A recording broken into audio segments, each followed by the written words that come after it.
And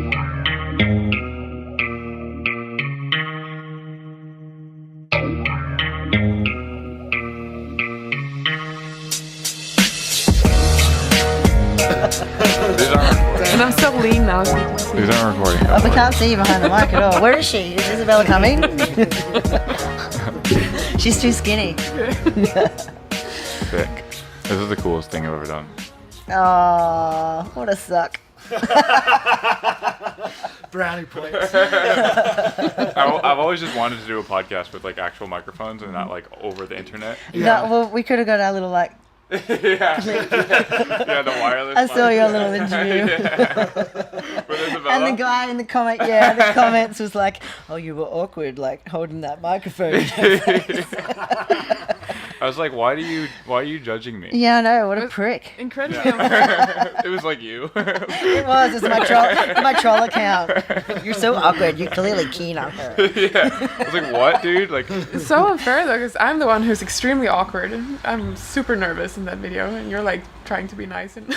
Yeah. They're like, Jim, have you ever given an interview before? You need to work on your interviewing skills. It's like, I don't know. I was doing my best, man. It's all her.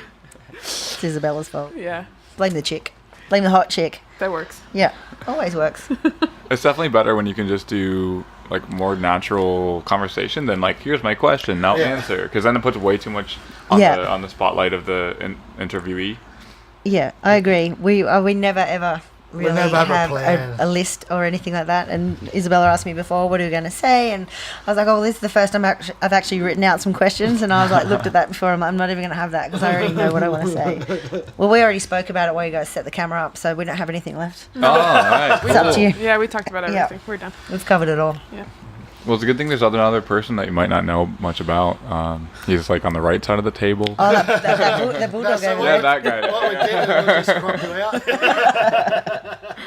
Are you even in the frame? Who is I don't that know, voice? dude. Hello, everyone, and welcome to the Warrior Strength Cast. I'm your host, Shannon Green. I'm here with my lovely co-host. Lauren Green.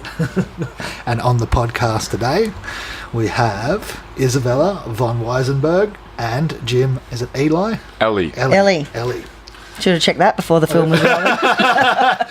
Well, it's funny because Americans always say Eli, and everyone else in the world always knows. Like if they Double say L. double L, Yeah. it's Elli. Yeah. It's like, oh, all right, mate. Maybe we need to get the American education system revamped. Just kidding. The podcast goes south. Throwing out hate to America already. We didn't even do it. I'm just kidding. I love you guys. How did Shannon go with your surname?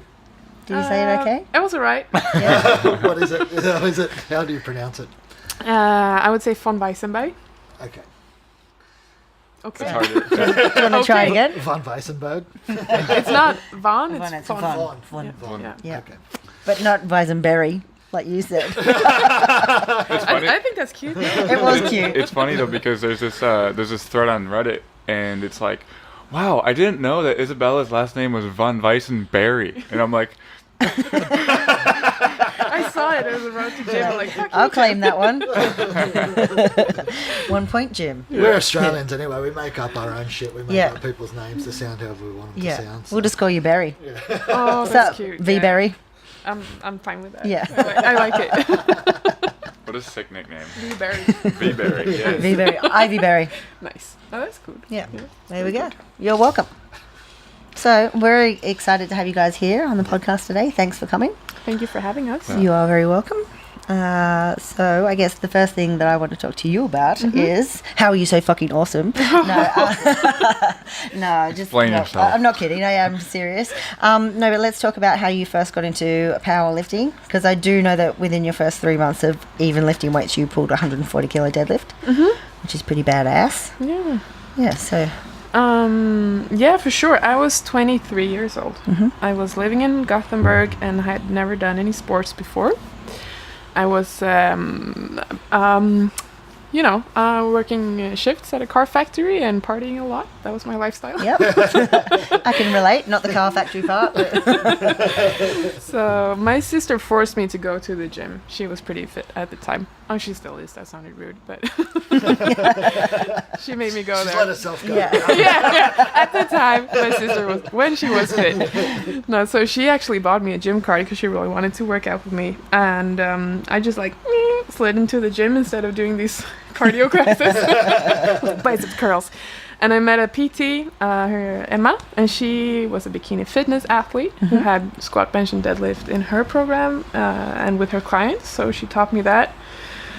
And that's how I got started. I fell in love immediately with these 3 lifts. It didn't take me long to get into it. I would say maybe a week.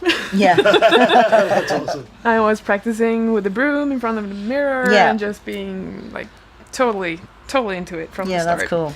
But then something happened because maybe I'm still am, but I was definitely shy at the time and uncomfortable being on my own in the gym. And I went there on my own one day and I pulled a deadlift, and this is the 140 kilo you were talking about. Yeah. And I remember putting in my music and okay, I kind of have to do something here with myself to get this up. And I started pulling and I didn't think about it. I didn't plan it, but I let out this growl. Okay. Yep. Really loudly, probably. I was going to say, can you imitate one for us now? It's okay. Everyone knows. Everybody knows. Yeah. So, and it came up, and that was just a very liberating feeling. Yeah. And I think that struck a chord with me. I remember that day very specifically, and what it felt like to be aggressive in that way. Yeah. Well, especially if you're there and you're on your own. Yeah. And you're like, okay, we've got no one yelling at me or telling me I can do this. You need to sort of support yourself and just back it up, and that's good. Yeah, that was a cool experience. So that's how the growl was born. Mm-hmm. That's cool. That's it. Yeah. Very good. Mm-hmm. And so how long since you started training did you then start powerlifting, or how long till you competed? Well, things were I could say that things started escalating from there. Yeah. Because I got put on a lot of kilos on the bar pretty quickly, and I did manage to. So this was in June, I think, and I broke a rib later on in October squatting. Okay. Yeah, and then I did that again in April. So I didn't have any perception of what would be a reasonable rate of progress. Yeah. Too hard, too fast. Yeah. So I think my competition from after that was 6 months later or something like that. Yep. Yep.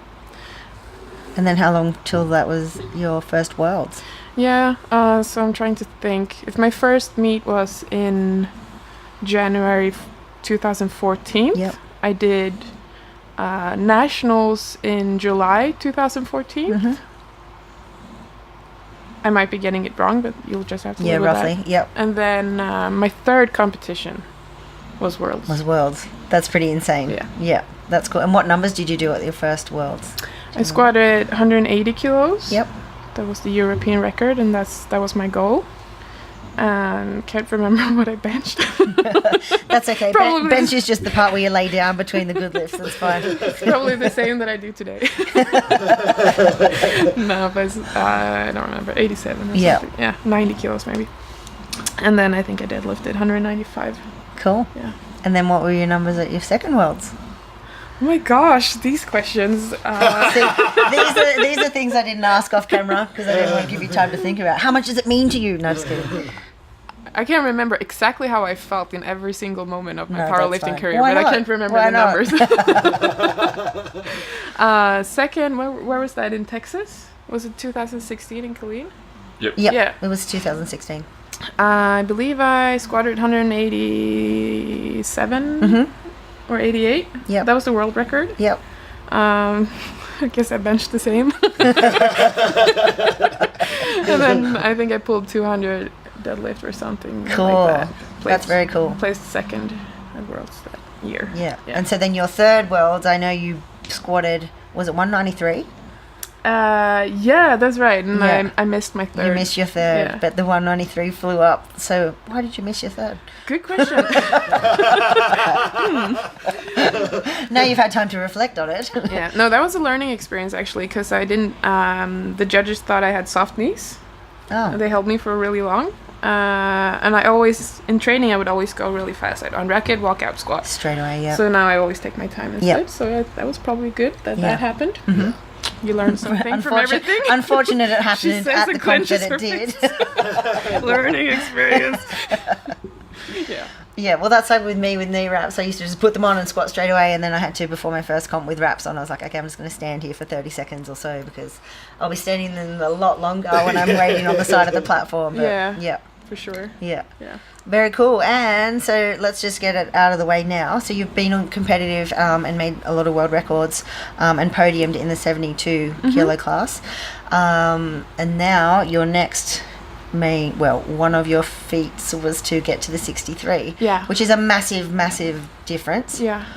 So I know we were speaking earlier, and you were saying you were sort of PBing still when you first started to cut weight. Yeah. So you had pretty much like gym PBs at the lowest body weight you'd ever been at. Yeah. But then going down a weight class, do you think that you would have been happy to sacrifice some of the numbers because it still would have kept you competitive in that lower weight class, or were you pretty keen that you were going to be able to still keep going up with the body weight coming down? You mean that earlier this spring? Yeah. Yeah, so for last year. I would expect to lose some A little on the bit. platform. Mostly I was worried about squats. Okay. I was planning on doing a water cut. So I Okay. would just assume that I would have had some type of Yeah. issues with that. Yeah. That's also from what I've heard, what people experience the most is by deadlifts you're pretty much recovered. You're okay because Yeah. you've had enough time to fuel up. Yeah. Yeah. Yeah, cool. But it's and- really hard to say. It's all, Yeah. it's very hard to say. So 'Cause you've never I, actually done a comp at 63? No, and also Yeah. Jim said a joke after weigh-ins and I laughed and my abs popped. Oh, I saw that So photo. I'm of your thinking ab that pop down. maybe I wouldn't have been that good.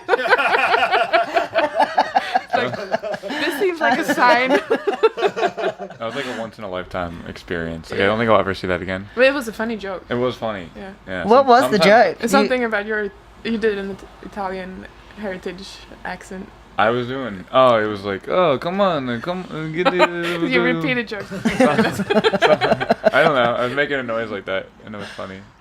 Okay, cool. Okay, cool. Cue laughter. Sounds like a good reason for your ab to pop out. I did see that photo though. It's actually ridiculous when you get an ab cramp. Oh, So yeah. I've had one, but I don't Yeah. think it's looked like that. Well, I don't know, I've had one. I've done, I don't know, dead bugs or whatever I'd done, or maybe the dragonflies, and then I've gone to stand up, and it just pops, and you're just like, and Such a start weird screaming, feeling. and everyone's like, "What's wrong?" And I'm like, "Oh, my ab is cramping," and everyone's like, "Oh, we'll never know what that feels like." But you're like, you can't do anything about it. It's I just know, right? rock hard. Yeah, have to stretch out. Anyway, that's those lean gain problems. I guess you guys won't know. That was a shit high five. Oh man. That was better. Did you guys hear that? So backtracking a bit, when you had, so you trained with this PT, and then I heard you say I think it was on Mike's podcast, where she couldn't spot you anymore because you were squatting too heavy. So you went. Yeah. So. I was that was around 130 kilos, and Yeah. she was like a very small girl. Yeah. Yeah. And then did she refer you to the powerlifting because you started training at a powerlifting gym then, or? Yeah. I was debating whether or not I should venture into physique or powerlifting. Yeah. Physique. Physique, yeah. Sorry, I turned away. It wasn't really like, what? You? Get the book out. No.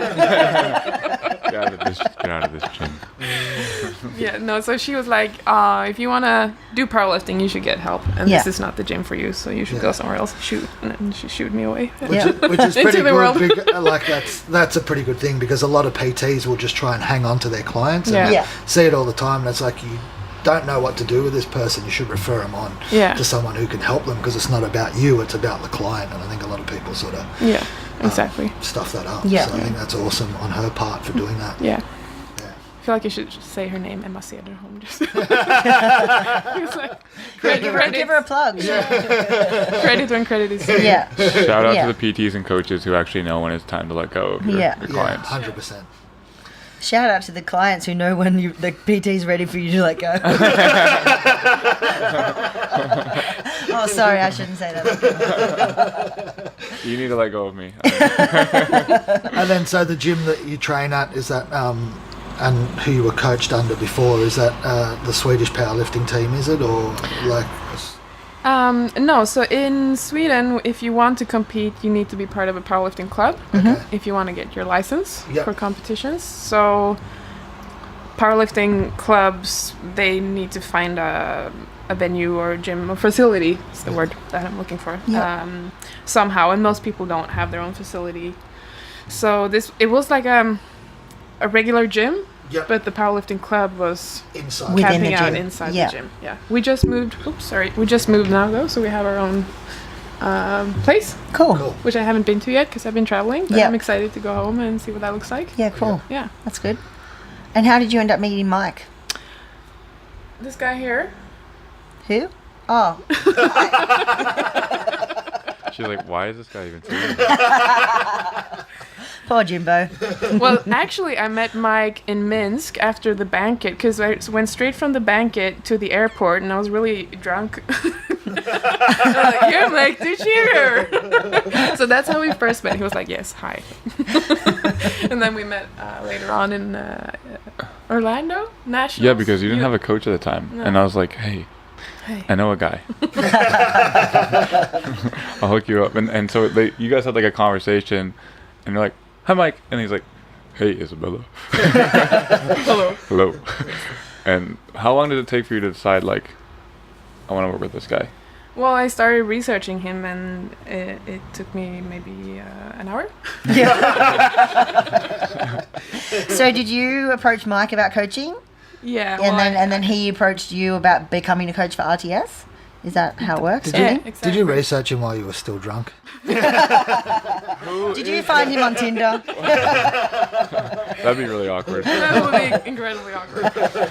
I swiped right, Mike. Hey, you're Mike to share. Will you coach me? I remember distinctly what made me think that it was a good idea because I asked Jim to ask Mike when he thought about it, and Mike replied to you, yes, I would like to be considered. And I thought that was really cool. Oh, that's cool. Yeah. So, and ever since then, I haven't had a single negative experience with that coaching athlete relationship. It's been incredible so far. That's And good. I assume it will continue. Yeah. So So far. so far, so good.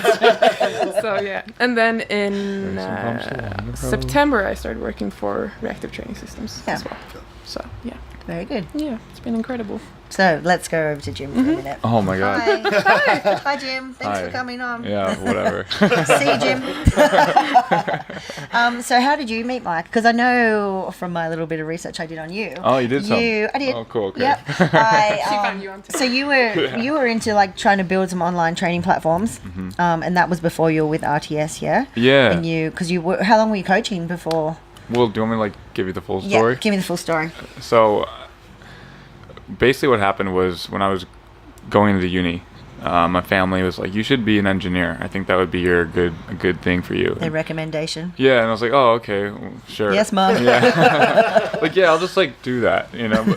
But anyone who's ever done engineering knows that you don't just do engineering. You, like, dedicate the next 4 years to, like, trying to just scrape by. Yeah. And the thing was with me, like, I didn't really want that because it would mean I would sacrifice so much of the other aspects of my life that I really wanted to work on after high school.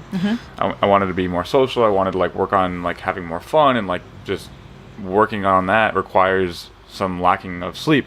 And when you don't sleep, you can't really work on engineering, and Yeah. you can't train. And I was digging training. Like, that was probably what I did more than any homework I've ever did when I was. How old were you when you started training? Well, actually, I was 12. Okay. We had a bench press in my basement. My Yeah. dad, I always looked up my dad. He's always like, you know, you want to train in the basement with me? Like, he didn't even care how old I was. I was Yeah. like, hell yeah, that's cool. That's cool. He had like a Bowflex and a bench press and a pull-up bar, you know? You guys know what Bowflex? Yeah. Yeah. So, I was like 11 when I started doing the Bowflex and, like, some abs and push-ups. I would do this, like, push-ups every night. And I remember when I got my first vein in my arm, and I was like, oh my God, I can change I'm my jacked. body. Yeah, I was like, I can change my body. It's incredible. So after that, I started researching like on Wikipedia, like how to get a strong bench, because there's a bench press and I hadn't used it yet. I'm like, how do I do this well? And it was like the first program I found was this like what is it, a pyramid, like a pyramid structure. So it was based on your 1 rep max, which was funny. At 12 I didn't understand that concept, and I'll get back to that later. But so it's based on your 1 rep max. I'm like, I don't know what my 1 rep max is. I think I'm gonna make it 135. And so like obviously the first time it's like 65% for 5, and it's like 80 pounds. It's like, all right, I think that might be close to I can do one of those. Anyway, so I got really into that idea of like, how do you improve? How do you get better? And I was 12, and I did that for a little bit, and I started getting compliments when I was like 13, like in middle school. All these kids are From like, the chicks? Yeah, no, it was guys. I was like, come on. I was like, please, I hope some girls care. No one gave a shit, but it was just a bunch of dudes like, man, I wish I could do that. Like, and I'm like, yeah, like. He's flexing his tits for us, just for the camera. It's like, look, I can do it. And like, obviously they weren't as big as they are now. Clearly. On your 12-year-old. What, are you 14 now? Yeah, I'm 14. I've grown a little bit. So long story short, like as I got better and like started lifting, I mean, I still didn't know what I was doing until I went to uni. And even then, obviously, I was way behind, but I still knew that it was a habit of my life. I did P90X for like 2 months. I've done that. 2 trials. Yeah. So like 6 months. So I was like, got fat. I went snowboarding, got fat, broke my wrist. I guess I got fat after I broke my wrist, and then I stopped snowboarding. But that was like my thing. Not because you fell over because you were fat. No. I got fat, fell off, broke my wrist. I got more fat, got really sad, and then I started lifting weights. That's what happened. I started doing P90X just because I couldn't drive yet. I couldn't go to the gym. Yeah. I had a bench press, but like I didn't know if and I a could. Bowflex. And a Bowflex. What is a Bowflex?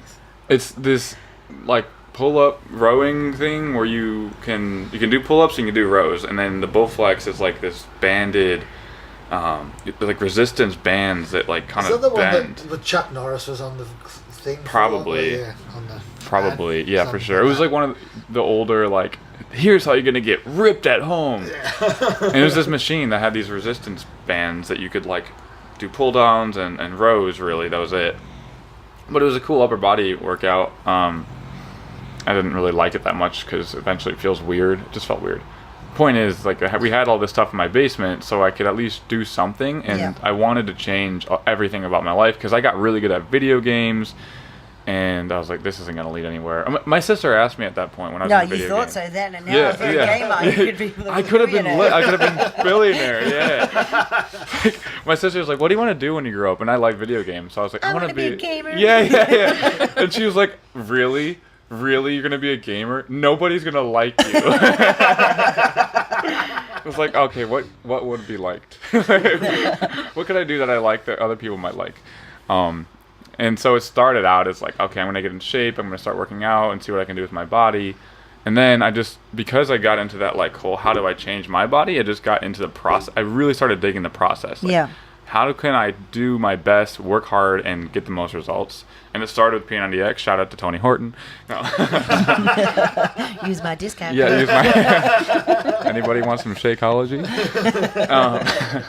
No, so yeah, I started there, and then again, flash forward, went to university, and like I had that part of my life, and I failed out of uni, basically. I failed out of the engineering portion of uni. I got like a 1.5. The part you didn't care about. Yeah, like of course, like I didn't care. Like I was taking honors physics, honors engineering, honors calculus, and like I don't know, it was weird. That was difficult. I thought. I went into uni like, yeah, I'm gonna do honors engineering. Like this is gonna be easy. Yeah. Because I always got good grades in high school, and I didn't really try that hard. Yeah, because high school is different. Yeah. Yeah, it was like, oh man, this is difficult, and I don't think I really want to try hard enough to do this well because of all the things I would sacrifice. I would sacrifice lifting. I'd sacrifice socializing, and those are my. Obviously, you can tell I really enjoy talking. How can I combine the two? Yeah, seriously, like social media, lifting weights. Why didn't you create Instagram? Dude, because I didn't do engineering. You missed. Yeah, so I started that and got into just the process of like how to get stronger, and then I got really into nutrition from YouTube. You guys know Matt Ogus? Yeah. Yeah, he knows Matt Ogus. He knows everyone. Yeah. Look how old he is. He knows everyone. So Matt Ogus. 1960, he started competing. Yeah, I started your first powerlifting meet in 1960. So Matt Ogus was one of the first YouTubers to like document his entire process for his first bodybuilding show. And obviously he has really good symmetry, so he just looked good naturally. He didn't have a lot of fat like in his abs. So I was like, I can look like that. If I just do what he does, I'll look like him. I was 18. I should have known better, but no, I was 16. I'm backtracking. But point is, I got into nutrition, got into fitness, probably because of YouTube and Instagram. Yeah. And then I was like, okay, there are a few successful people doing this. I really like this. I'm not good at engineering, so maybe I try to do my own thing. And there's successful powerlifting people that are making money online and like are really dedicating their lives to this. Maybe I can do the same thing. Yeah. So basically I looked into it, and I had this friend who's a business coach, and he's like, I can get you a website. I can teach you how to like get successful on YouTube and just have people actually ask you to work with them. And I was like, oh man, this is cool. That's cool. So I just started that, and I was horrible at it. I made videos every single day for like a year, and I didn't know what I was even talking about. But that's the good thing though, right? Because how much did you learn from doing that? Oh, that's crazy. And then you can watch back and go like, oh, but at the time, like you just developed from there. Because he was like, you're going to suck. Yeah. Obviously. Just deal with it. Just deal with yeah. it. Which is good as well without a following, because when you have a following, Oh. you go, I don't want to do my first live video or something like that because you're too scared about it. Same as with me though. I've never done a live video because I'm like, oh, what if they make a No, it's mistake? horrible. Yeah, no, that was the thing. Just I had make a mistake. It's like fine. You're 10 a human. Yeah. Like 10 people are watching, so it's like, Or whatever. 2,000, Yeah. but whatever. no, I mean, with me, it was easy. Like, that's the thing. That's why I'm more comfortable Yeah, doing and 4 of them were your family. Yeah, and it's like, they're all hyping me up. Yeah. I had like 2 friends. that were, Except your "Dude." mom's like, should have been an engineer. No, literally. Get a job. You're wasting your energy on the YouTube thing, man. And your sister. Yeah. You're never going to make money. My younger sister was hyping Oh, me people up. won't like you. Everyone that was yeah. older than me was like, you suck. And my Yeah. people younger than me was like, that's cool. I want Yeah. to do that when I'm older. I'm like, Yeah. you can. Here's my business card. Yeah. My digital card. Yeah, so anyway, I got into that and took like 2 years so a year of making YouTube videos talking about whatever I thought I knew about, Yeah. dialing that process in. You know, there's a process to everything, and what I realized is that there's a lot that you don't know Yeah. because you've never done the thing that you think you have to do. Like, first it's like, I need to make a YouTube video, and then you realize when you make the YouTube video, there's another barrier that, oh shit. Oh man, you're fucking everything Fucked up. it up, eh? So you got this YouTube video, and you're like, I gotta make my first. Fucking relax, mate. Yes. Our buddy- Relax, you fucking. Isabella, you're That gonna was get for a you, bunch. Alex. Yeah, so you have these barriers. It's like, oh, the YouTube video. I have to do my first YouTube video, and if I can do that, I'll be successful. And it's like, dude, you suck on YouTube. Yeah. Now Especially your first video. Yeah. Yeah. If you guys look me up on YouTube, High Fly Strength Systems, you can look my first video up so I can prove it to you. My first video. Damn, I wish I found that in my research. We'll just spin to a clip of that now. Literally, it's me like in front of a lake with no audio. It's like in-camera audio. I'm like 10 feet in front of the camera. There's like planes and all like I cars. can envisage is like the news reporters going, and today. That's exactly what it's like. It's horrible, but it's good that I did that because, I mean, I sucked for like a year, and then I only had to be good enough for somebody to want to work with me. Yep. Like, I've only had to be good enough to work with somebody, and I didn't need to coach elite lifters Yeah. at that point. I just needed to work with somebody that was at a place where I was, and I could bring them along to where I am now. Yeah. Or at least that's how I thought about. What, you mean you can't just not coach anyone and come on YouTube and then start coaching elite lifters? I thought that's how it worked. I don't know, dude. It's crazy. Yeah, like my first client was 45, and I was 18, and I was like, oh God, how do I ask this guy for money? This guy's 45. Why Yeah. is he gonna pay this 18-year-old? So I was like, well, the easiest way was just start low. Just, yep. I charged him $27 a month to teach him nutrition and training. And to be fair, I And didn't. did he have to hold your camera for you while you're in front of the lake? I'll do it for free if you film me. I should have done that. That's a good idea. Okay, so I'm kind of ranting now. But anyway, the long story short is the process was a long time. It took me 2 years to have a decent amount of clients. I was working with like 15 or 20 people. And I was like, this is my capacity. This can't be my capacity. I really like powerlifting now. Most of my clients were kind of transitioning into powerlifting and getting away from just the fitness world. And so I started emailing companies that I knew were successful, asking to intern for them. Like, look, I have this experience. I've been working with people. People trust me. I'm going to be doing this with you or without you, but I'd rather do it with you because, you know, you're going to teach me something. Yeah. And I think I'll teach you something. And pretty much everyone that I emailed didn't respond or said I needed to get an exercise science degree. And I was 3 years into uni at that point. I'm like, I'm not going to school for another 3 years so I can work for an online coaching company. Yeah. Like, I'll just keep doing my thing. And then I was like, why haven't I emailed Reactive Training Systems? Because I've only been using RPE because, as I mentioned before, I didn't understand this whole based off your 1 rep max. 1 RM, yeah. I never got it. Like, I don't know. How do I know what my client's 1 rep max is? And even then, how do I know how easy this percentage is going to be for them? And, like, what's the right percentage to volume? And is there 1 RM a true 1 RM? Yeah. Or like, So I was like, look, man, you should... I told myself, talking to myself. Yeah. Look, man.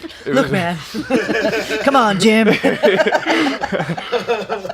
was like 2 a.m. before going in, like a week before I was going back to uni, and I was like, you should send an email, Jim.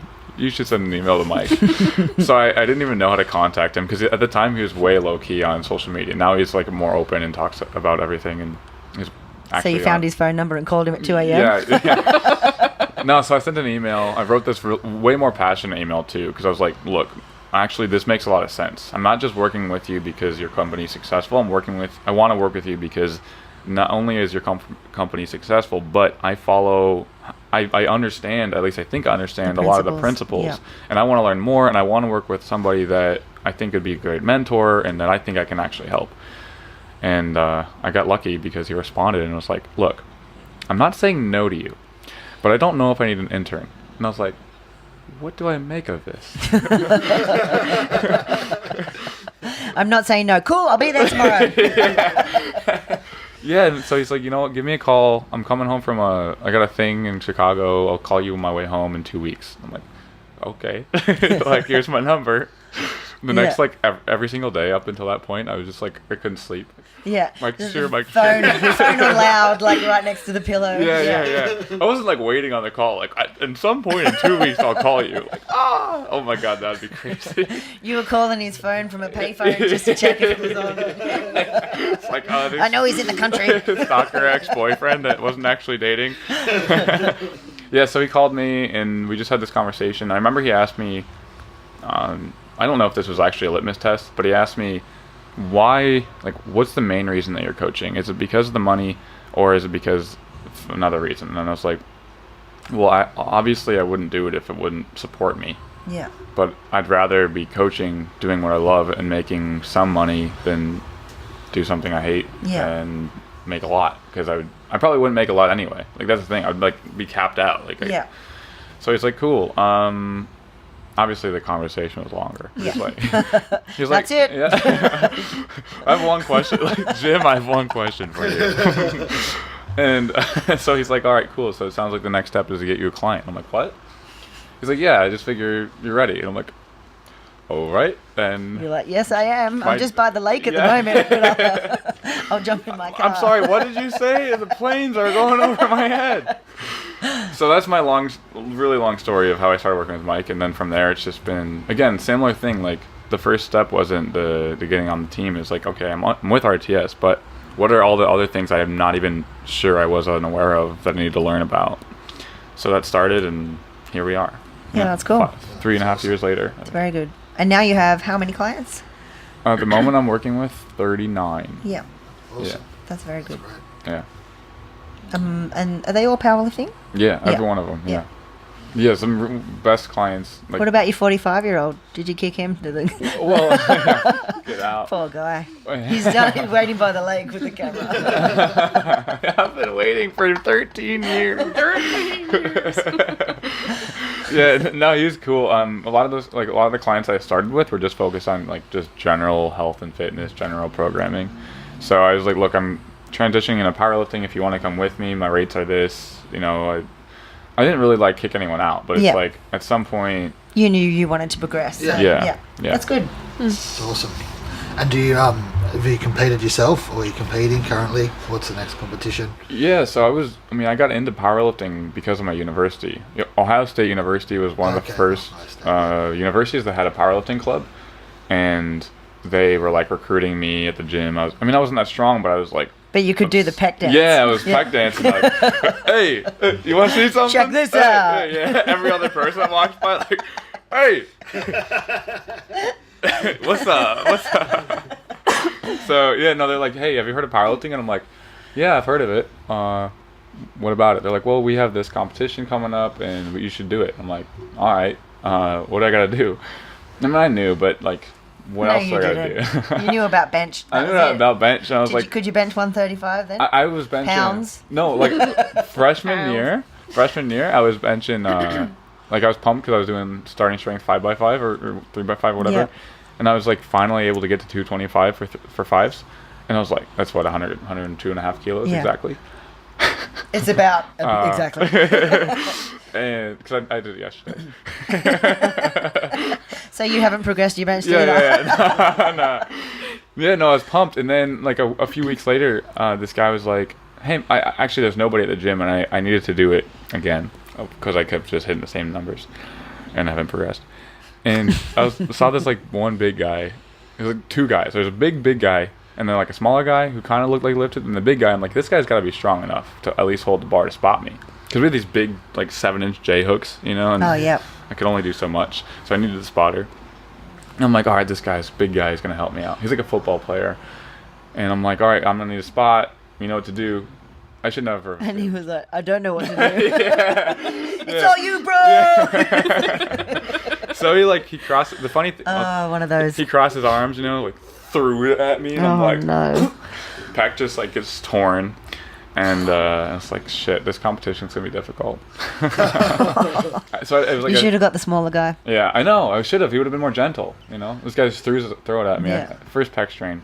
So anyway, I was like, he fine. was probably like, look at this little punk. I seen him doing his pec dance. Fuck his pec. Yeah, fuck this guy. But it was actually kind of like a slight blessing in disguise because then I could actually focus more on my legs because I didn't have any ego anymore on my bench. I was benching like 135. So, yeah, I got into that because... I started focusing on squat and deadlift, and I did my first competition in the USAPL, and then at the time it was really boring. It was really boring. I was in this high school, no music, no hype, just like a bunch of people like crowded Sounds around. Like the IPF. What? Who said that?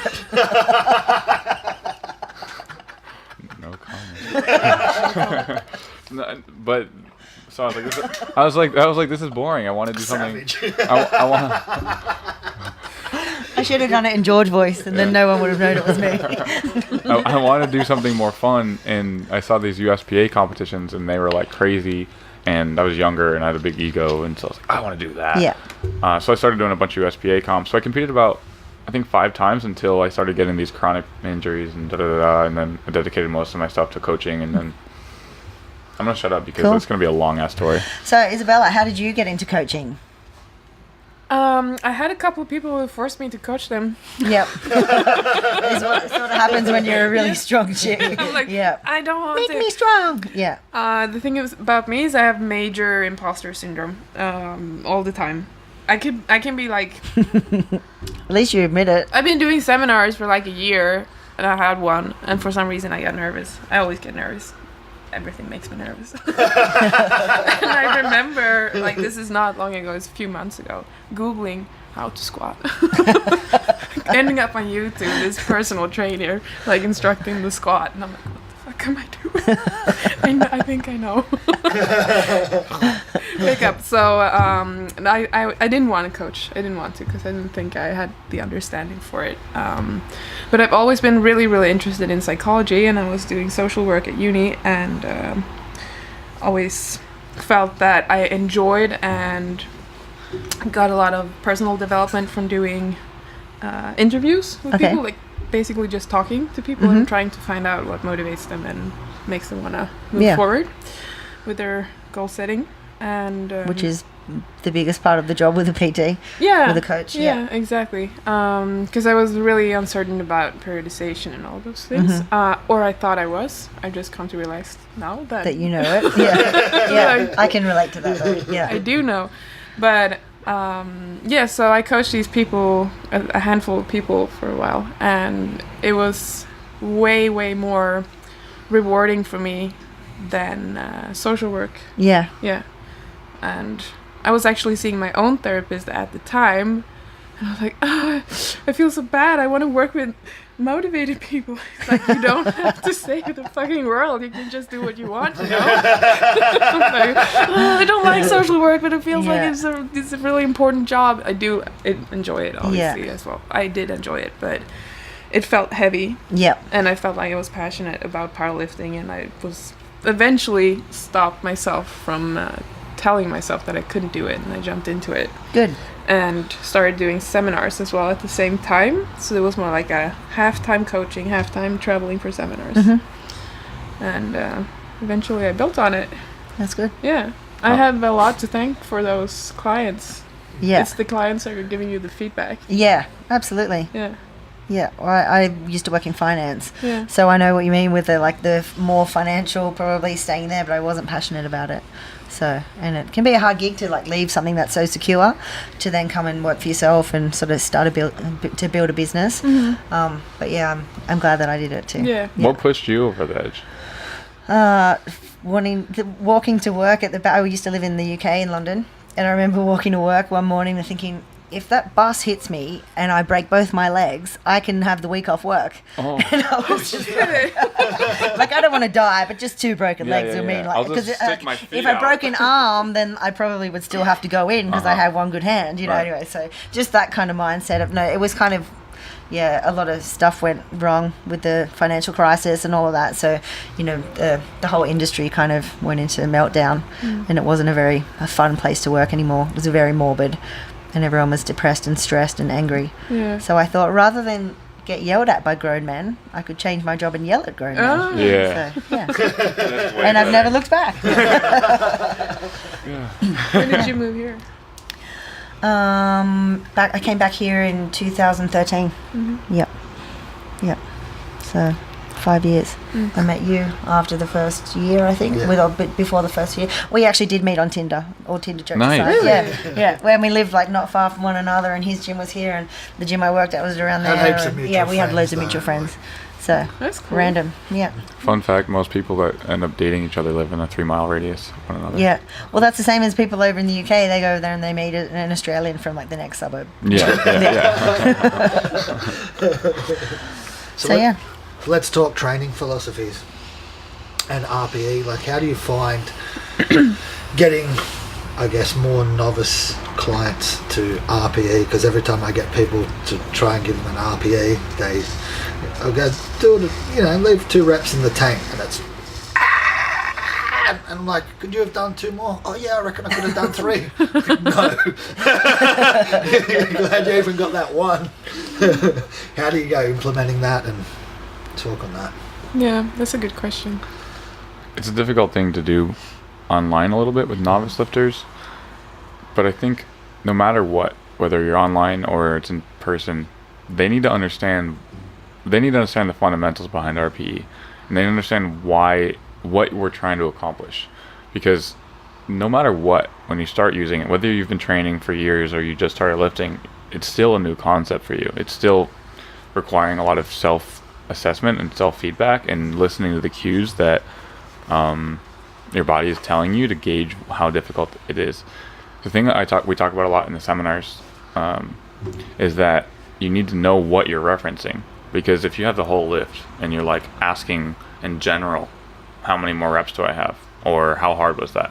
It's like, where do I reference? You can reference at the end, at the beginning, how hard it felt on the back. Like a lot of people Did my knees come in? Yeah, like technique. Yeah. So, you can use different metrics, but I think it's important for the coach to at least decide, look, for you, we need to focus, like, reference immediately how difficult was the slowest part of the lift. Not the lift in general, but could you have gotten 3 more if you went to, for example, on the bench, right off the chest, or in the squat, right out of the hole, if that's where their sticking point is.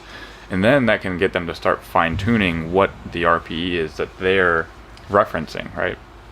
And so a lot of times it's just education. And I mean, I've talked about this a lot, and people I've been working with have been like, oh, that's what you meant? I'm like, Yeah. Yeah. What do you even What do you think? think of it? Yeah. So I mean, I just stopped when I ran out of breath. Yeah. but seriously, because that's the thing. It's like, okay, if this is by feel, then am I thinking about like my emotions? Like, do I enjoy that set? If I enjoyed that set, then that was easy. you Yeah, know? but that's like then the clients that are like, oh, I stopped because it got hard. Yeah. I'm like, well, that bar was still moving and your Yeah. technique was fine. Yeah. Get back onto that bar. Like, yeah. So it's People like- don't know how to push themselves. Some people obviously have that other end where they push too hard and Well, yeah, and that's why it's just like about communication. And a lot of people are like, oh yeah, people using RPE, so then the coaches don't have to coach. It's like, no, you still make sure they're on the right path. You should. haters gonna hate. It's more the opposite. You Yeah. have to really talk to them about how they experienced the session and what they were working on and what they want to improve and Yeah. talk more, coach more, rather Yeah. than just hand off the Yeah. numbers. Yeah, because if you just give, I mean,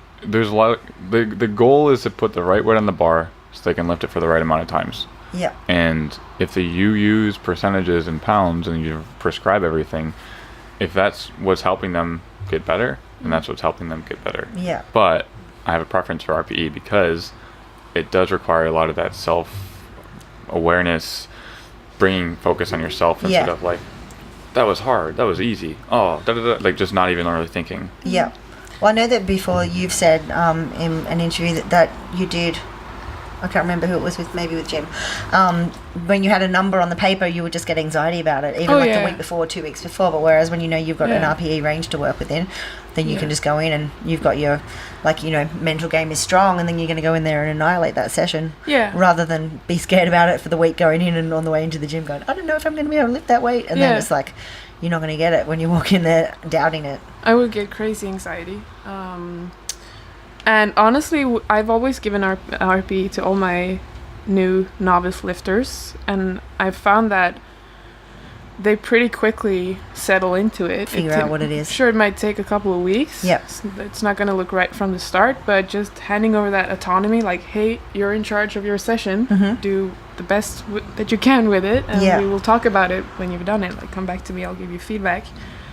I feel like people, they understand it pretty quickly and gives them a lot more value to create that sort of understanding from the start. Yep. In my experience, it's been, I think most people are pretty good at dialing in their RP.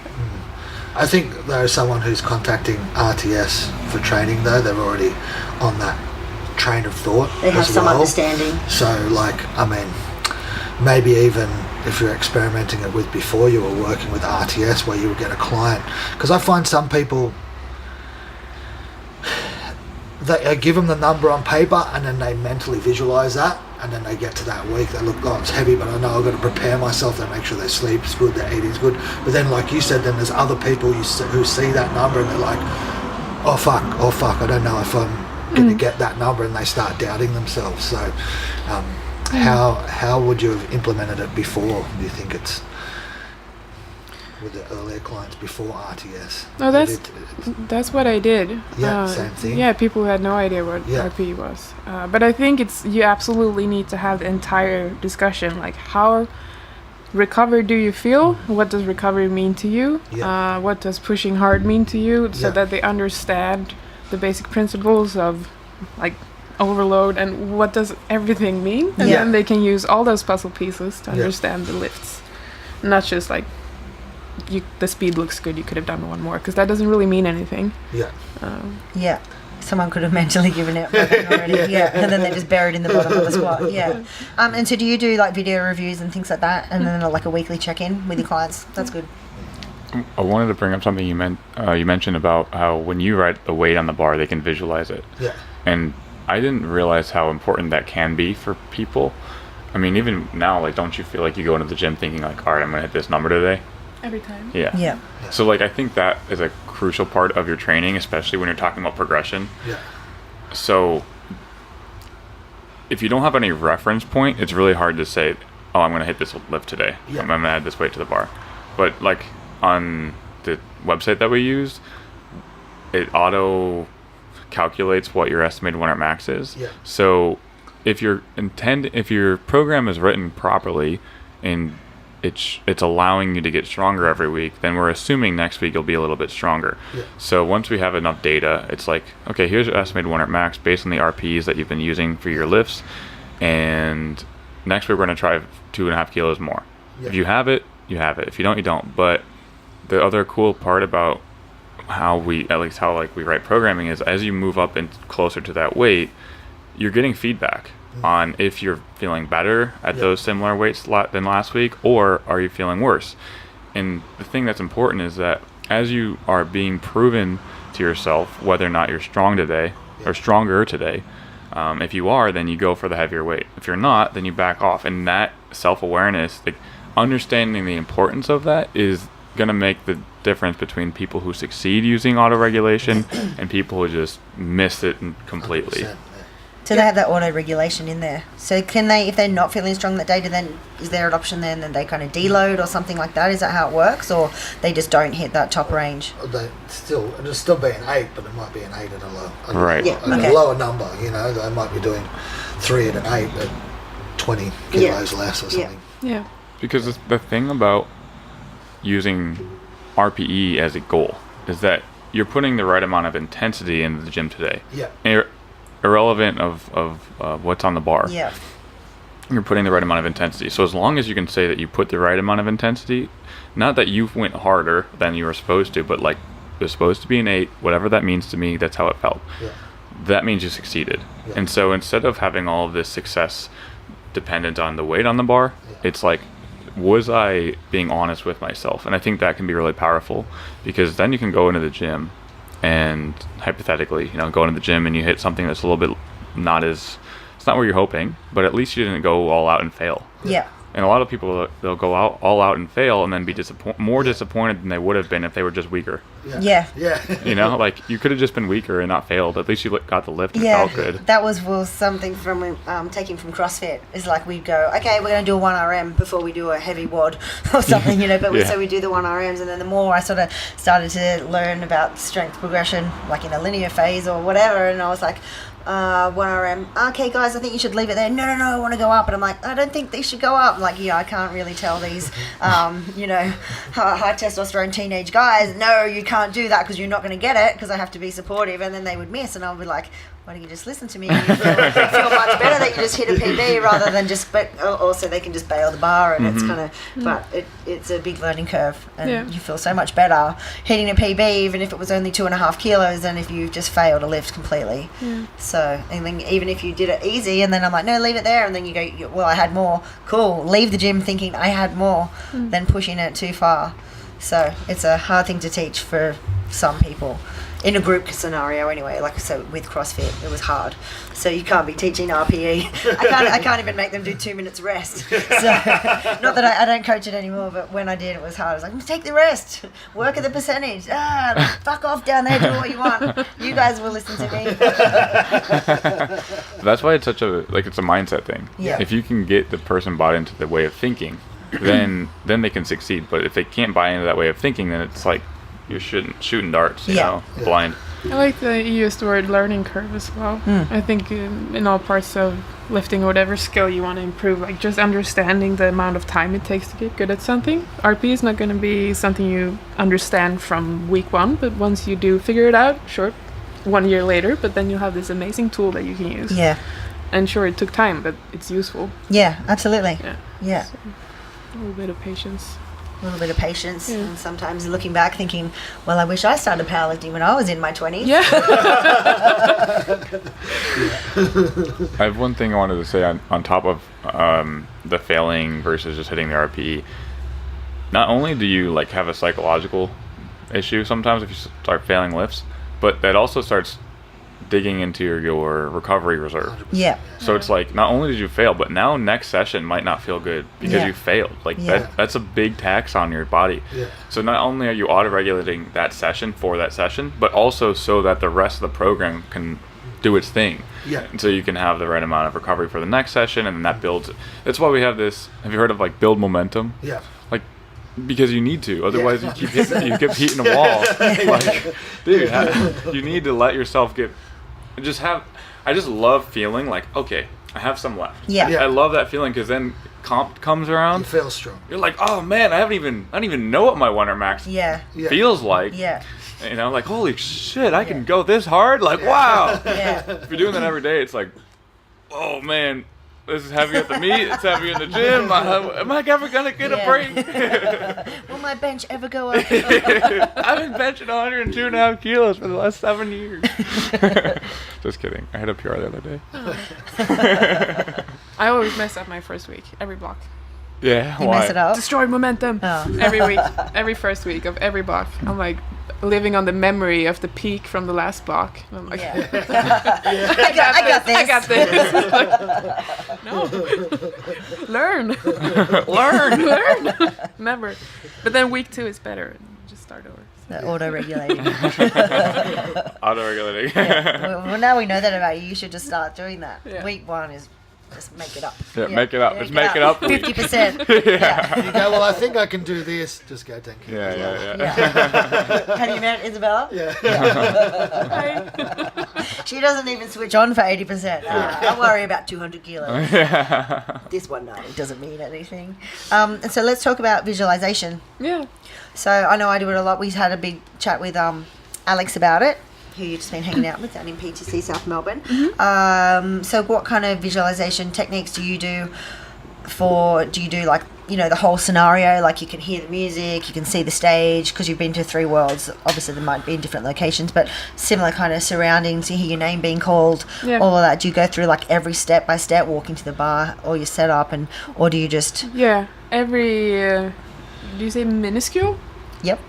Every minuscule detail, every detail. And it's not something I occasionally think about. It I spend Every waking minute. every waking minute. I can't. I'm not at this point. I'm not sure if it's a technique or it's just something I'm obsessed with and can't get out of my head anymore. But I do have the distinct memory of starting to use mental imagery. Yep. And the difference between my training then and my training now, and not so much about training results, but more about training approach. Yep. And how I felt about competing, and how I felt about goal setting, most of all. Shifting focus from that written number, Yep. and shifting focus to the things I can control, Yeah. and repeating them in my head, because it gives me a sense of agency to see these things happening that I know that I have an effect on, Yep. rather than the things I can't do anything All the about. external factors which are completely out of your control. Yeah. Yep. So I go into all these rooms in my head, and like suddenly I can start worrying about being nervous. For example, going to Worlds now, it's going to be a long time since I competed last. Yep. And I am a little bit anxious about that, you know, wall of anxiety that you can walk into sometimes when it's been too long since last time you did it. So I'm already visualizing how that's going to feel and how I'm going to handle it once it hits me, because I'm not going to be like, no, it'll be fine. Yeah, you know that's not the reality. It's likely going to be very, very likely that I'm going to get extremely nervous. Yeah. And doing that has helped me understand that being nervous is something that I can handle as long as I accept that it's going to happen. Yeah. And then do you use breathing techniques or something like that? Like say you know you're going to walk into that arena or the venue even just before you warm up or whatever, before weigh-ins. Do you have a coping mechanism for that? Yeah, I have a little bit of a different thing. It's not so much breathing, it's more like screaming. I'm actually not surprised. Yeah. And shoulder rolling? Yeah. No, I need to like physically do something. Yeah. I could just like put on my headphones and dance in my hotel room to get some sort of physical relaxation. Yeah. To Justin You were handling Bieber. me at the Arnold's. Despacito, is that the song? Yes. How did you know that? I told you, I did research. It's cheerleader also. I know that because he was singing it before. Yeah. Was that for you, for your anxiety? It was, I was being such a good friend that I was singing her favorite What a song good for her. pal. Yeah. That's awesome. No, Everyone needs a yeah. I'm available. Okay. My number is 555. DM me, only 3 spots left. Yeah. No, but I don't remember if I don't know if you remember when handling me at the Arnold's the day before. I would just like take a pillow and scream into it, like just get it out. Like, She just carry a pillow around with you everywhere you go. Everyone's like, I'm not going near her. I have She a is closet sucker. in my apartment where I have my clothes, and I open the door and I stick my head in and I scream into it. Do you have flatmates? No. No, live alone. Live alone. Just the neighbours. that's in the actually one of her complex. flatmates' rooms. Yeah. Sorry for screaming into the mic. So that's you need some type of either Release release or you need to be able to have some type of activation management. Yeah. Relaxing during competition is not helpful for me, but distraction is very helpful. Okay. I like to pretend that I'm at training, and I make sure that my handlers know that I want them to joke with me, Yeah. make me feel happy, and like I'm in a safe place. Yeah. Yeah. So I don't like to just sit and be with my own thoughts. Yeah. And it's been working quite well to figure that out. Yeah. I found that as well, because I sort of was very new and kind of, I think Pro War was probably my third or fourth comp, something like that. So I was like, oh my, like this is like a professional invite thing, and I'm not very, like, I'm really new, and I don't know, like, you know. So I've sort of got some people who I knew were really strong and who I really admired as lifters, and I was like, all right, I've got a heavy session, can you come in and, like, you know, teach me some stuff, like, you know. And I ended up like headbutting a wall and like all this, and just like headbutting my friend, Was and that what like they told you yelling to at do? like, They were like, yo, take this but wall. just like, but just things that, like, okay, well, maybe because some people use things like that, and then I just messed my lift up, like anyway, he's like, you can't fire up that much when you're going to pull sumo. Like, for a conventional, fine, but he's like, you know, anyway, but just different things and different ways you need to learn. Yeah. Okay, what's going to work for me and what's not. And then there was like, you know, I'll put my headphones in, try and be serious, like, and then like the best comps that I've had is when I've just had my headphones off and I've been talking to people and joking and having a good time. And then obviously when, you know, when you're about to do your warm-up lift or get called to the platform, things you can switch on and just start to dial it in and focus then. That's when it counts. Exactly. Yeah. When I was a new lifter, I thought I did it the way I did it was a good way. Like that. This is how you do it. And the more people you meet, more good lifters you meet, you realize there are hundreds of different ways, and they're all working for someone. Yeah. So it's very unique. Get over myself and realize that. It's been nice. I think, not that anybody asked. You're included in this too. Yeah. So I think. But you have a time limit. No, 3 minutes. No, I get on these rants, I know. No. I know that about myself. I've been meditating a lot, thanks to Alex, because of that. Chill out, dude. You've been talking for 10 minutes and I haven't said anything. Alex wouldn't have said that. No, he didn't. No, he would have said it to someone else to tell you that. Yeah. No, it was just He's probably just slowly backing away. He was I'm gonna literally go in the toilet. Yeah. I'm still here. Oh, God. Lock the door.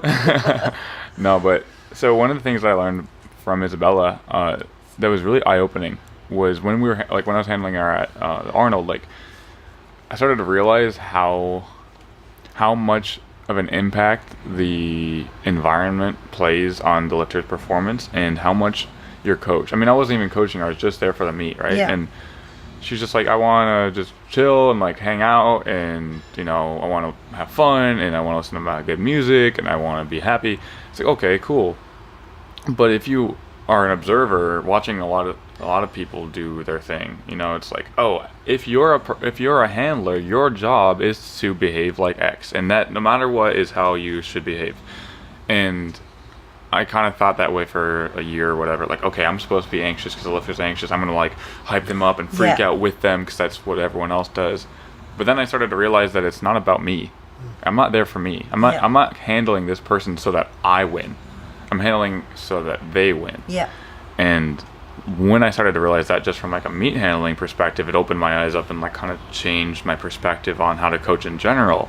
And it's like, you're not there in the competition or as a coach like online, you're not there to decide how your lifter needs to respond. What they need to respond to. Yeah.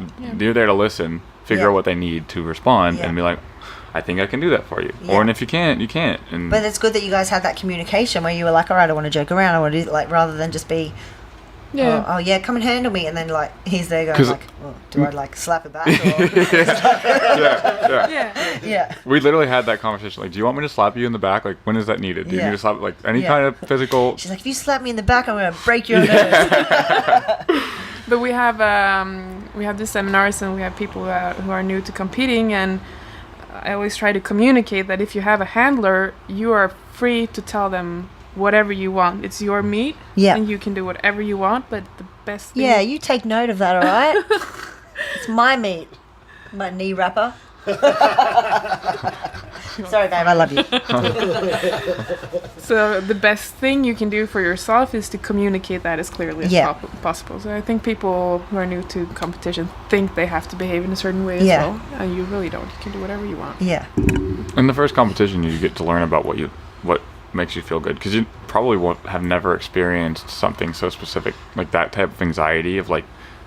I don't think a lot of people who haven't competed understand what the competition, like why the competition makes you have anxiety. Yeah. And like, of course, it's a competition, so maybe the competition is like giving you anxiety. But from another perspective, it's like you're exposing yourself completely, because you're telling the whole crowd that this weight that you put on the bar is something that not only are you capable of, but you're hopefully going to have 2 more lifts. Yeah.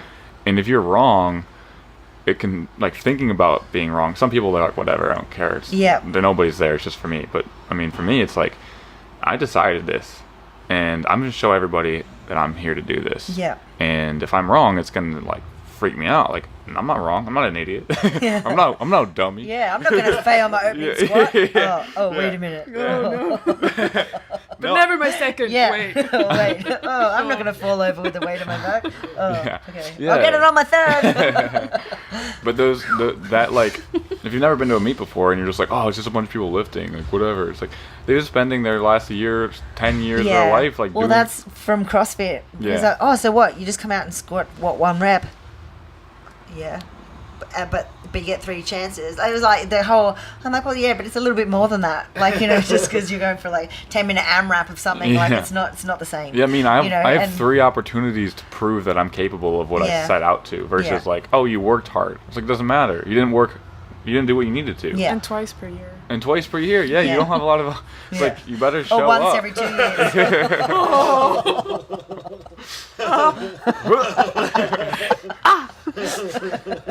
Just twist it. You got it. You got this. You got this. Yeah. I'll DM you.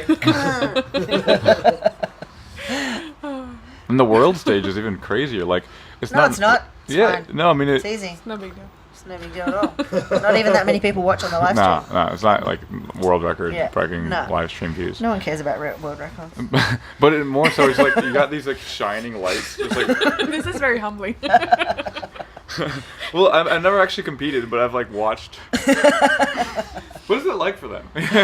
But they got these huge lights just shining on you, and like in front is just black, and then you got your judges, and it's like, man, that would be like me visualizing it. I haven't done it, but I imagine it would be kind of more intimidating. This like high school gym, like these shitty lighting, and like you can see everyone's faces like.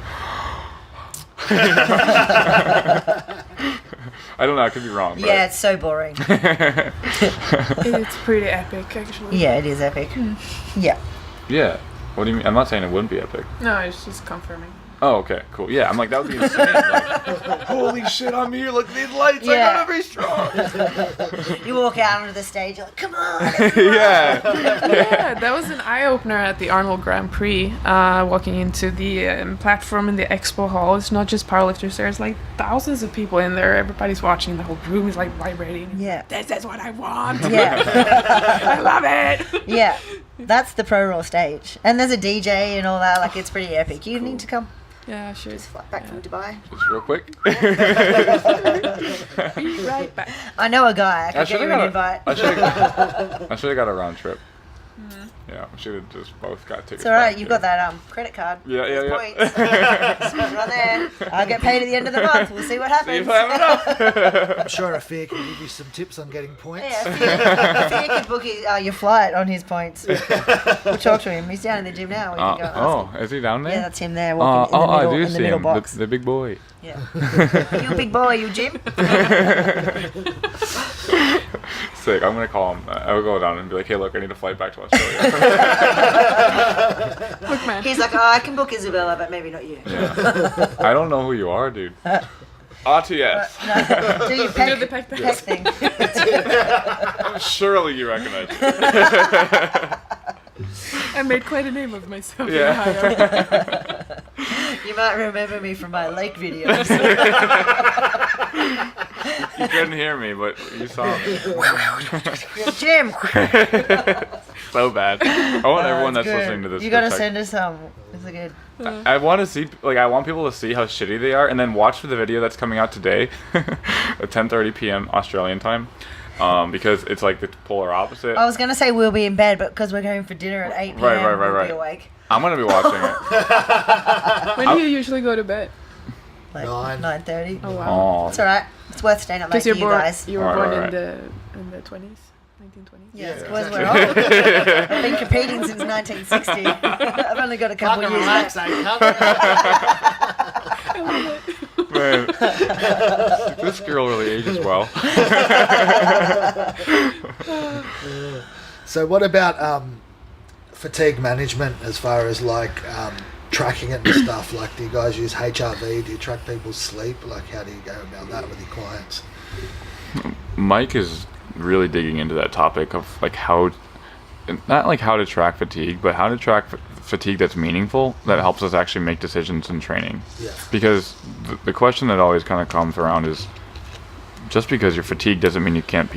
100%. Yeah. I mean, most PRs happen at some level of fatigue. Yeah, you got to be fatigued to a degree. Yeah, it's like you need to do something to get here, right? So at what point, and I don't want to speak too much for him because he's been doing a lot of like his own observations for fine-tuning that, but It's kind of something you don't want to simplify too much. yeah, I don't want to simplify it too much, but like the overall question is, at what point do we make decisions based on this fatigue level? Yeah. Like, how do we know that here's where we end, and the block, or the, we wash out now because of this fatigue, or like what are the actual factors that matter specifically for the individual that mean we need to move on to the next phase of training, or we need to move away from move into a washout or a pivot week. And so there are ways that we track, and I think it's good at least to have some metrics. So we use this application on our website called Track, Yeah.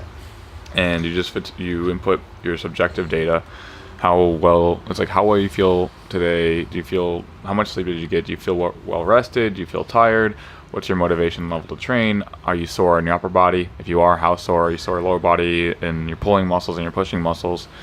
And like combining all of those subjective questions seem to give us a pretty good indicator of, oh, this guy's like high risk, this Yeah. guy's in the red. If Yeah. he trains today, it might be a bad idea. Or this guy needs to train like 10 times today because he hasn't done anything. or girl, of course. Yeah. Yeah. So we do that. It's more of just another thing to communicate about, because I talk to my lifters a lot, just like one-on-one. We both kind of just message them all the time, like, how are you doing? And if their track's high and they're telling me that not only is their track high, but they don't want to train and they feel like they need to break, okay, I'm not going to risk it. Like, Yeah. all right, let's just, Yeah. this plan that we had going on, let's just cut it, because It's the skill component of coaching to be able to take out the nuances from what people are saying. yeah. So I think it's good to have like as a communication tool, not like, oh, well, this computer said that you're here, Yeah. so stop. Yeah. At least that's where we're at right now. It's like using that as a metric, but not the decider. Yeah. Just to give a bit more insight. Yeah. Yeah, because I get people to track their hours of sleep, their steps, resting heart rate, stuff like that, and then obviously blood pressure, and then just to see where that increases. If they've got a HRV monitor, obviously we track that as well, but it's just, obviously it's different for each person too, and then see what that low HRV and that high heart rate, how much that affected them that session, and then if it keeps occurring, well then maybe this is a time we start seeing this, pull it back a bit. Yeah. Have you heard of the app HRV for training? No. So that can track your HRV as well as so you have the HRV plus these subjective questions, and it's kind of similar to what we have on our website, but it's a little bit different because it's using HRV plus questionnaire. Yeah. And that can give you some metric too. It's like $10 on the App Store. Okay. That can be really cool though. It's just it's difficult too because how the HRV curve works. You don't know if you're recovering.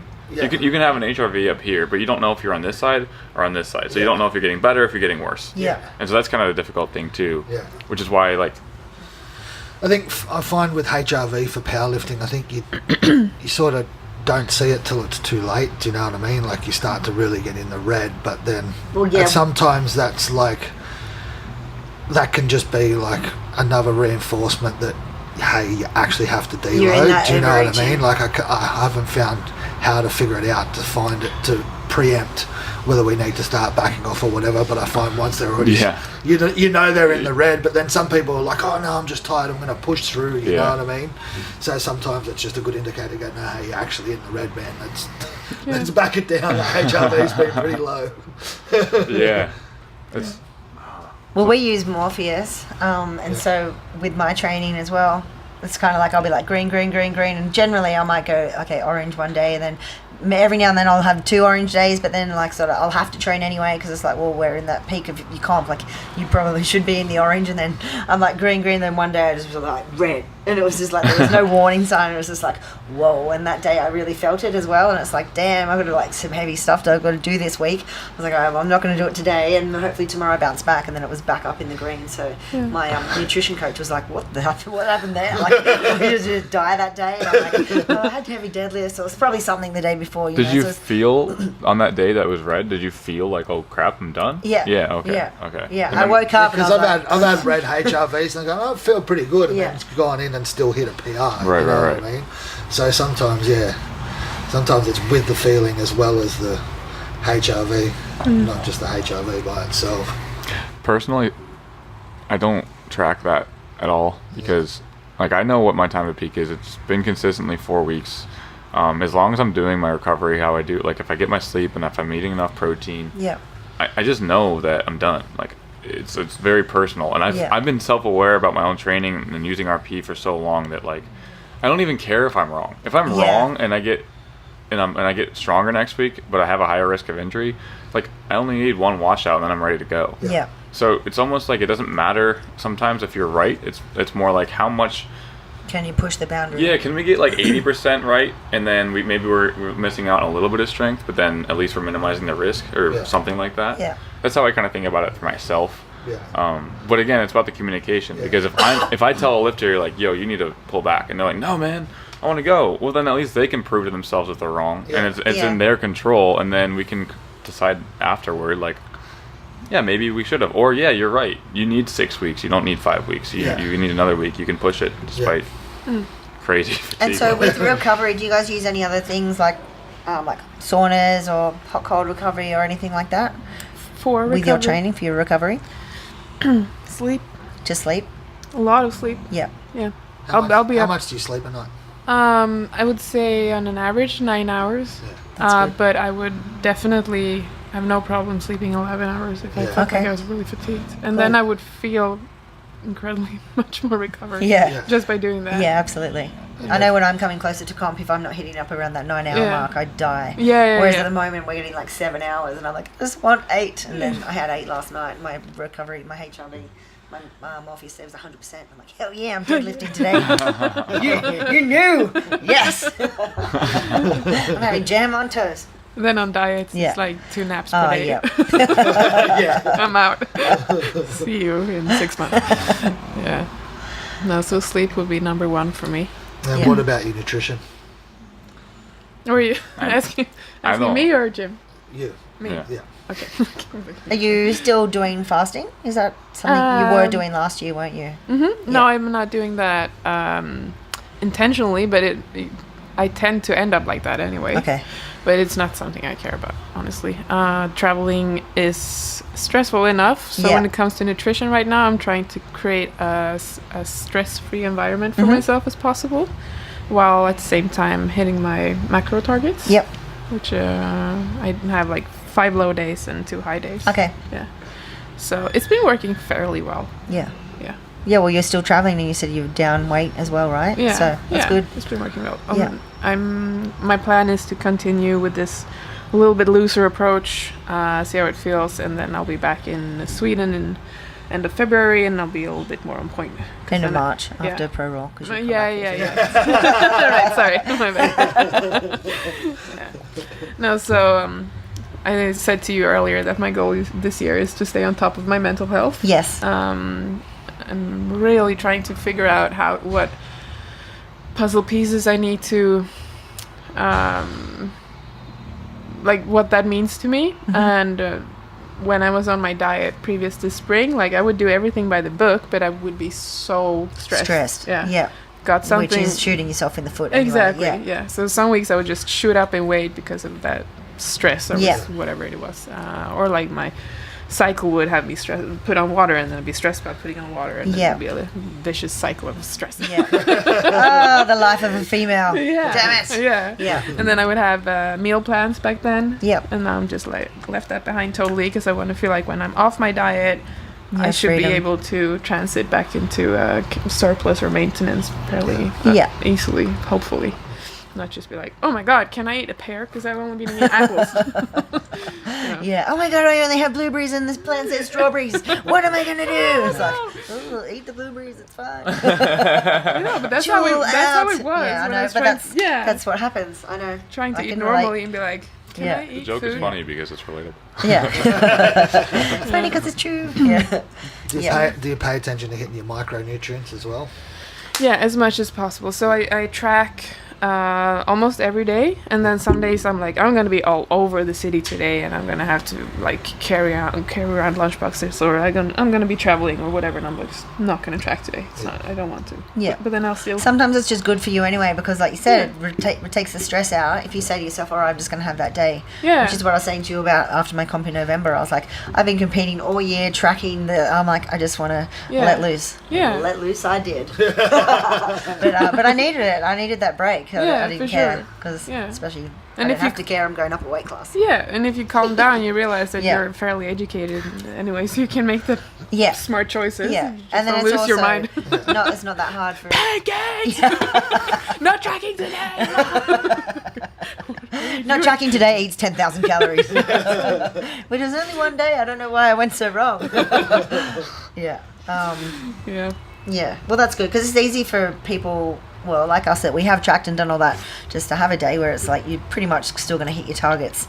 Anyway, when we went away for our honeymoon, I overate my calories for sure, but I know I hit my protein target at every meal and things like that. So it always you've got good habits in there anyway. So Yeah. me eating like shit for a day is like, Someone's I don't really know. good day. It's someone's really good day. You know, it's just the quantity was more than what I would normally have. Whereas I don't go and order like buckets of fried chicken and stuff like that. Yeah. You know, so anyway, it is what it is. So Choose your own KFC. How much do you sleep, Jimbo?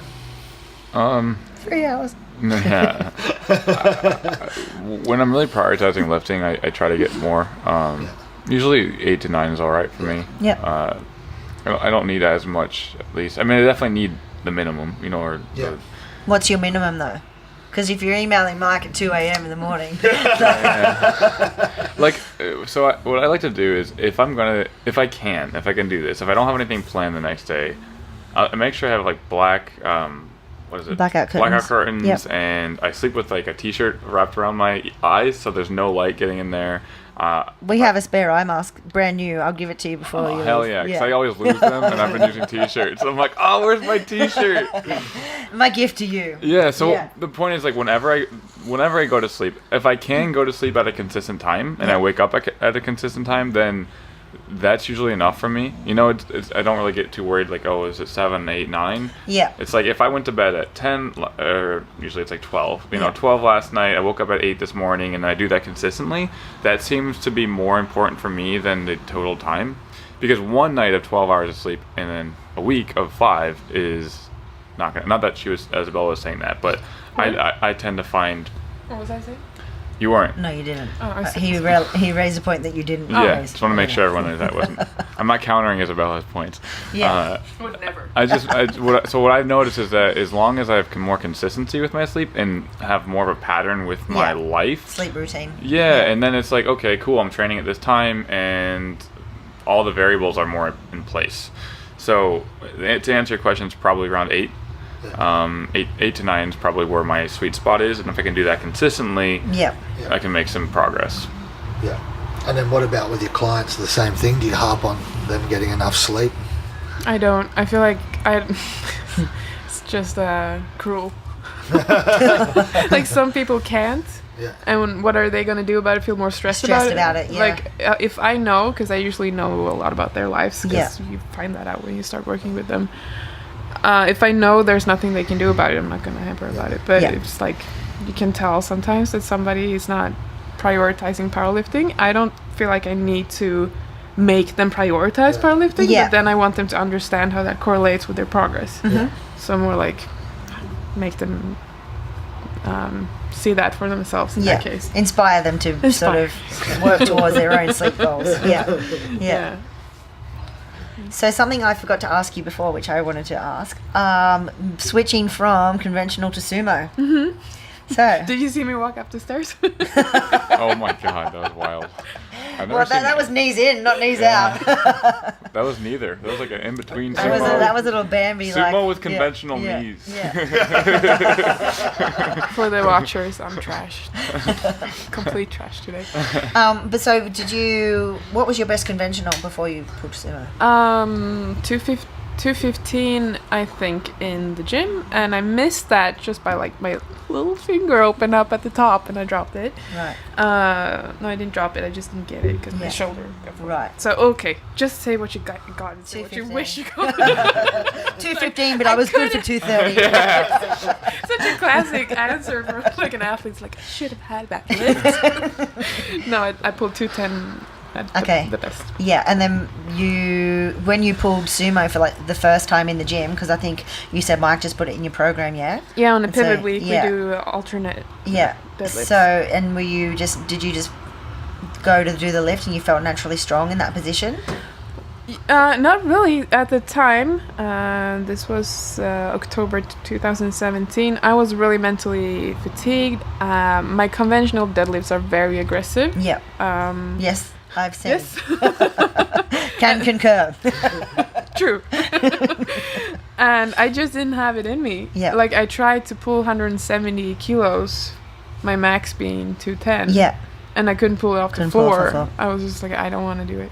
And that kept going for a couple of weeks, and I kept telling Mike, like, no, actually I didn't tell Mike because I didn't work with him at the time. But then, well, I figured like, okay, I'll just keep trying to do this, and then he put the sumo in on the pivot week, and I was like, this is fun. Yeah. It's fun to have like something no new. expectations. Yeah.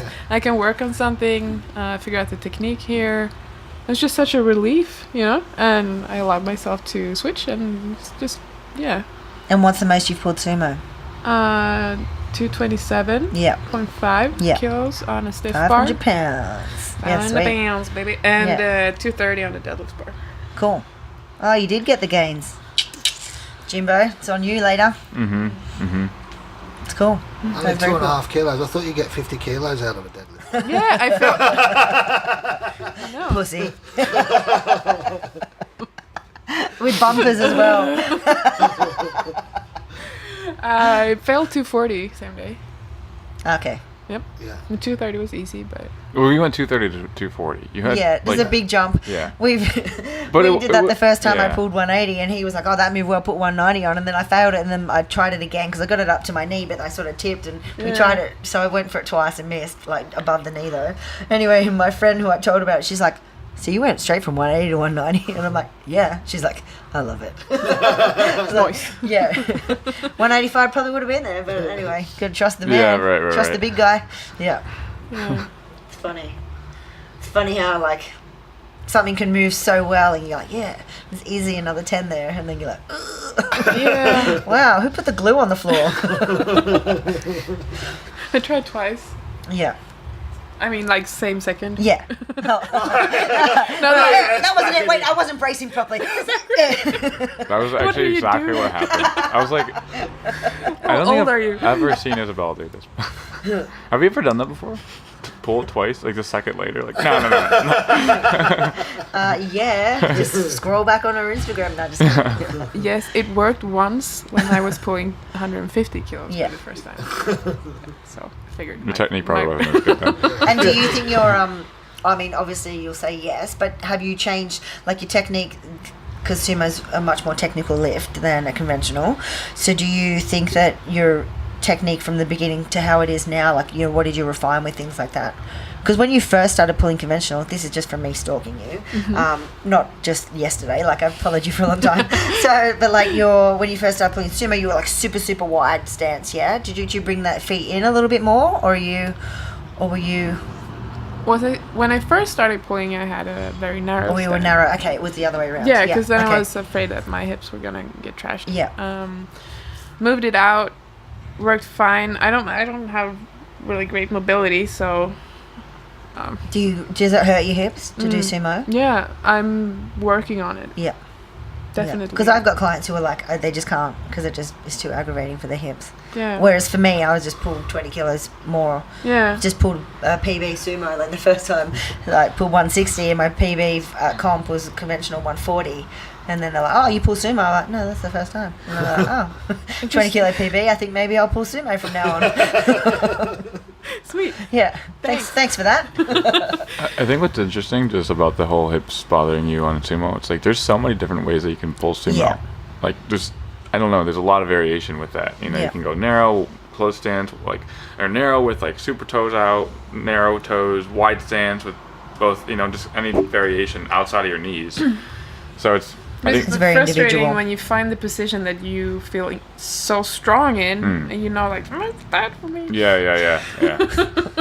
Or you do it one week and then you're like, yeah, I'm really strong at that. And then you go back and, whoa, where was my feet last time? Yeah. That's what happened with me. I'd pulled that 160 and then we came in for the gym. He goes, just do what you did last time. I was like, I don't really remember. Sorry, coach. His temper. He loves me. What do you mean you don't remember? You should have had a note written. He gets the tape measure out. No, he doesn't. He's not that ridiculous. Did you switch from conventional to sumo? Yeah. Oh, okay, cool. Yeah. It was Good the best training. thing I ever did. Yeah. Yeah, nice. I can pull about 20 kilos more still. That's Yeah. sweet. So yeah. I Fun do times. miss that conventional max out. It's fun because we did it. We have a annual whiskey and deadlift party on New Year's Eve, and so I pulled conventional for the first time, doing a 1RM since March, 18 months ago or something like that. Yeah, and I pulled 195, so I was stoked because the last time I pulled a 1RM it was 175.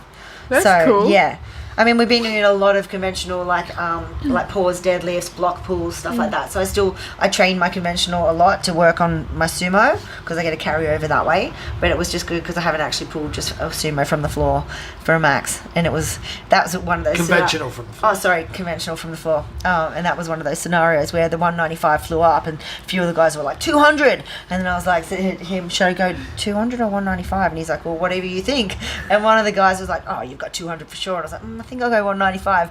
And then I pulled it and I felt I was going to pass out at the top, and then I put it down and we were all like, whoa, good call. Glad I didn't attempt that 200. It was pretty funny. Was there whiskey involved? It was.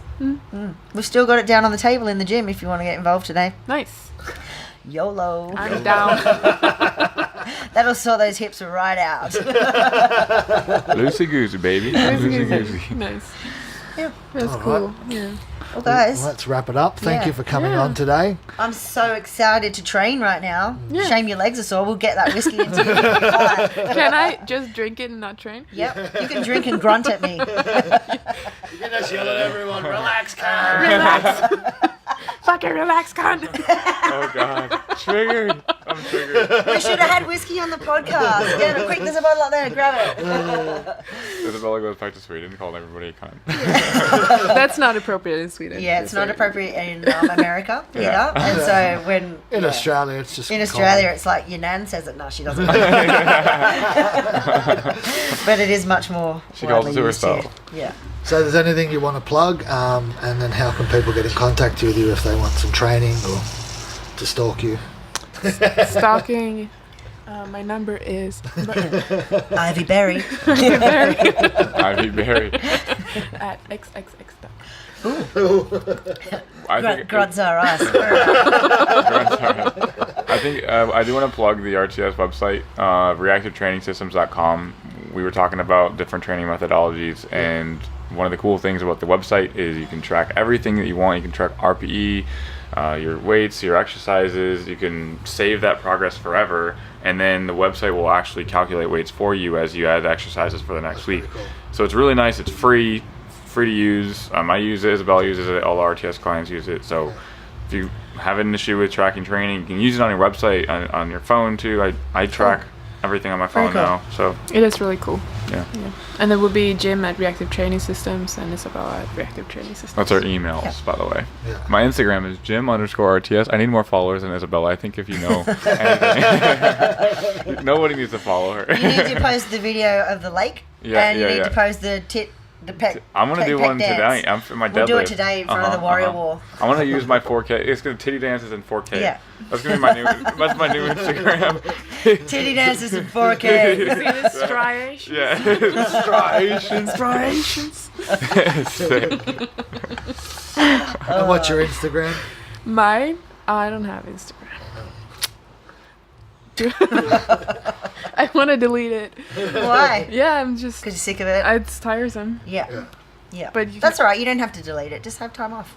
Fuck the fans. No, just kidding. I know what you mean, though. You need to have some time out to yourself. Yeah. It's good for your mental health. It's Ivy Weissenberg. Yeah. If you know how to spell that, it's up to Ivy you. Berry. Just look it up. Ivy Yeah. Berry. Yeah. Google. Just put IV into Google. Instagram, and you're the first one that comes up. It is? Cool. Success. I'm successful. Sorry, Mom. Jim. There's a lot of Gyms when you put Jim in. GYM. I'm Jim from the gym. Anybody know who I am? Nobody knows me? Oh, okay. That's cool.